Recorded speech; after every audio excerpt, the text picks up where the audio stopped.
Saudara-saudara yang saya kasih di dalam Tuhan Yesus Kristus, kembali kita merenungkan firman Tuhan di dalam renungan harian GKI Sangkrah pada hari ini, tanggal 3 April 2023. Sebelum kita membaca dan merenungkannya, mari kita satukan hati kita di dalam doa.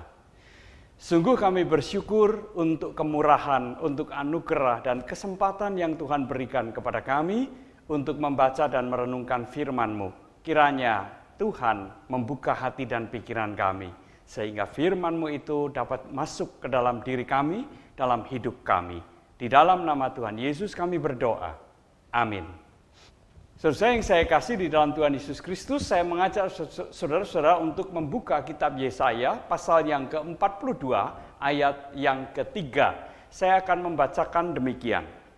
Buluh yang patah terkulai tidak akan diputuskannya, dan sumbu yang pudar nyalanya tidak akan dipadamkannya.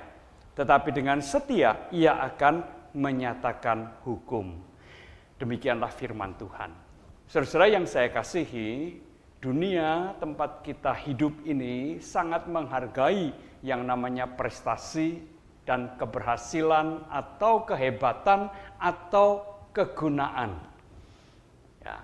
Tentu saja ini merupakan sesuatu yang sangat baik karena kehebatan, kepandaian, keberhasilan itu dinilai sangat berguna untuk kemajuan kehidupan umat manusia. Orang-orang yang hebat itu adalah orang-orang yang dipandang bermanfaat, berguna di dalam dunia ini. Hal itu sangat penting agar supaya manusia juga menghargai apa yang namanya prestasi, kepandaian, ataupun kehebatan. Jangan karena takut kalah bersaing, maka kemudian orang hebat, orang pandai, yang mestinya bermanfaat dan berguna, disingkirkan. Jadi menghargai orang-orang semacam itu sangatlah baik dan sangat penting. Tetapi ada hal yang perlu diingat juga. Karena ketika banyak orang menghargai kehebatan, kepandaian yang dianggap sangat berguna. Entah disadari atau tidak, seringkali pada saat yang sama juga muncul sikap atau perasaan yang meremehkan, memandang remeh, memandang kecil orang-orang yang mungkin biasa-biasa saja atau bahkan orang yang mengalami kegagalan. Bagaimana dengan sikap-sikap mereka terhadap orang-orang seperti itu? Bahkan mungkin juga terhadap mereka yang dikategorikan penyandang disabilitas. Seringkali entah disadari atau tidak disadari, orang-orang semacam ini dianggap sebagai orang-orang yang tidak berguna. Orang-orang yang menjadi beban. Ya. Tentu sikap semacam ini patut disayangkan dan sudah seharusnya dihilangkan. Kita menghargai orang-orang hebat, orang-orang yang berguna, tetapi jangan kemudian pada saat yang sama kita meremehkan, bahkan memandang rendah orang-orang yang mungkin biasa-biasa saja, orang yang mengalami kegagalan, atau bahkan juga para penyandang disabilitas. Firman Tuhan yang kita baca pada hari ini adalah ayat yang sangat terkenal yang juga dikutip oleh Tuhan Yesus di dalam Injil Matius. Saudara yang saya kasihi, kitab Yesaya tadi berbicara tentang hamba Tuhan yang diutus, yang dipanggil oleh Tuhan untuk melaksanakan kehendak-Nya. Dan roh Tuhan dikatakan ada pada hamba Tuhan ini. Artinya roh Tuhan itu menyertai, memimpin. Sehingga apa yang dilakukan oleh hamba Tuhan ini sesuai dan selaras dengan kehendak Tuhan. Apa yang dikehendaki oleh Tuhan diantaranya digambarkan seperti yang tadi kita baca. Buluh yang patah terkulai tidak akan diputuskannya.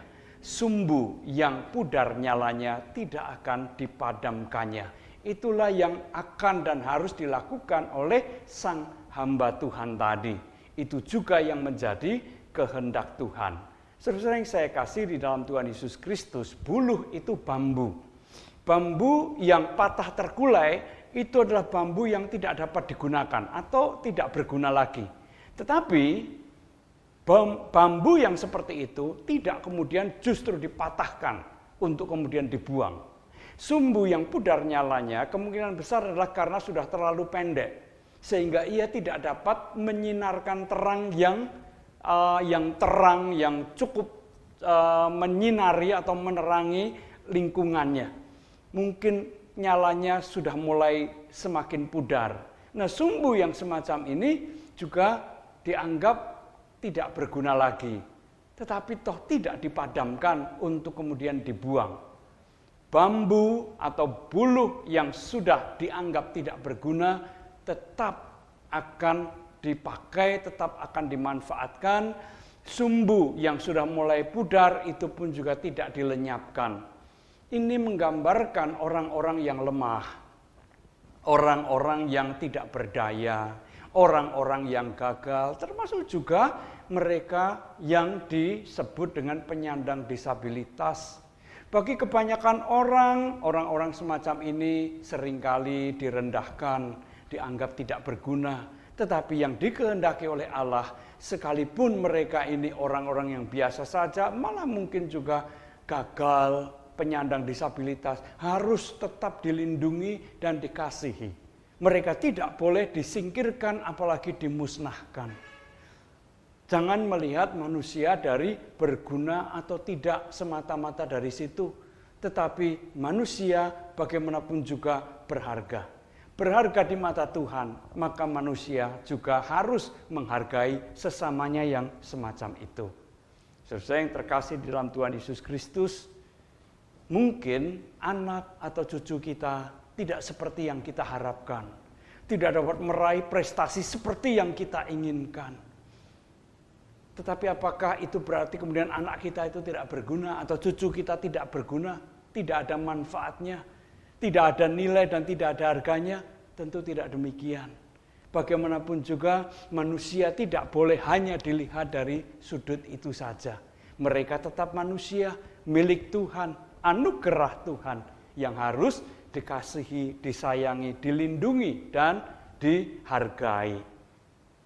Jangan pula kita suka membanding-bandingkan anak atau cucu kita dengan anak atau cucu orang lain. Biasanya kalau orang membanding-bandingkan seperti itu, maka pembandingnya biasanya lebih hebat, lebih tinggi, lebih bernilai daripada yang dibandingkan. Anak dan cucu kita dibandingkan dengan orang lain. Lihat tuh anak itu bisa berprestasi, kamu apa prestasinya? Nah, jangan dibanding-bandingkan. Maka tema renungan kita, ojo dibanding-bandingke, karena tidak ada seorang pun yang sebenarnya suka diperbandingkan, apalagi kalau dia pada posisi di bawah, posisi yang kurang atau tidak dihargai. Tidak ada seorang pun yang senang diperbandingkan semacam itu. Dengan melakukan semacam itu atau pembandingan semacam itu, percayalah kita tidak sedang mengangkat spirit atau semangat anak atau cucu kita. Sebaliknya, kita sedang dalam proses menghancurkan semangat juang, daya juang dari anak dan cucu kita. Percayalah, membanding-bandingkan semacam itu tidak akan memberi hasil yang baik, melainkan justru akan semakin membuat anak kita, cucu kita kehilangan motivasi, kehilangan semangat, dan merasa aku memang tidak berguna, aku memang tidak berharga. Itu pikiran yang salah, pikiran yang sesat, yang bisa merusak kehidupan dan masa depannya. Maka lihatlah apa yang dikehendaki oleh Tuhan. Sekalipun anak kita mengalami atau cucu kita mengalami kegagalan, atau mungkin tidak seperti yang kita harapkan dalam hal prestasi dan kehebatannya. Tetapi jangan mereka disingkirkan, jangan mereka direndahkan. Kasihilah, hargailah, sayangilah. Dengan cara demikian, kita akan memulihkan, akan mengangkat semangat dan daya juangnya. Sehingga anak kita atau cucu kita akan menjadi jauh lebih baik. Akan merasa kehadirannya berharga di mata orang-orang yang ada di sekitarnya, di mata orang tua atau kakek neneknya. Tuhan memberkati kita semua. Amin. Mari kita kembali berdoa. Terima kasih ya Tuhan untuk firman yang boleh kami renungkan bersama pada hari ini. Biarlah itu dimeteraikan di dalam hati dan pikiran kami, sehingga hidup kami juga senantiasa sejalan selaras dengan kehendak Tuhan. Di dalam nama Tuhan Yesus kami berdoa. Amin.